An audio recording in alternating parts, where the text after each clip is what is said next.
C'est la 26e attaque visant le trafic maritime commercial en mer Rouge depuis la mi-novembre. Mardi soir, les forces américaines et britanniques ont abattu 18 drones et 3 missiles tirés par les rebelles Houthis. Pour le gouvernement britannique, il s'agit de la plus importante attaque des rebelles yéménites à ce jour.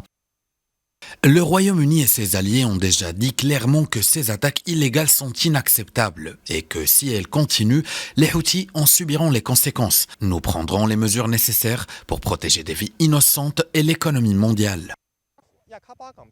Les drones et les missiles ont été abattus par des avions de combat déployés depuis le porte-avions américain Dwight Eisenhower, 3 destroyers américains et un navire de guerre britannique. Depuis le début de la guerre entre Israël et le Hamas, les Houthis, qui contrôlent une grande partie du Yémen, multiplient les attaques en mer Rouge afin d'y freiner le trafic maritime international, affirmant agir en solidarité avec les Palestiniens de Gaza.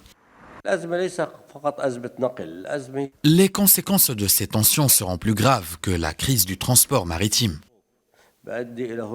Ces tensions vont déclencher un état de panique dans la région. C'est ce qui entraînera une fuite des investissements et des changements de comportement des consommateurs.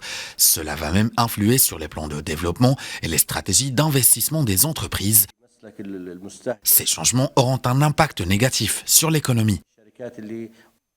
Premier allié d'Israël, les États-Unis ont mis en place en décembre une coalition internationale pour protéger le trafic maritime des attaques des Houthis dans cette zone stratégique où transitent 12% du commerce mondial.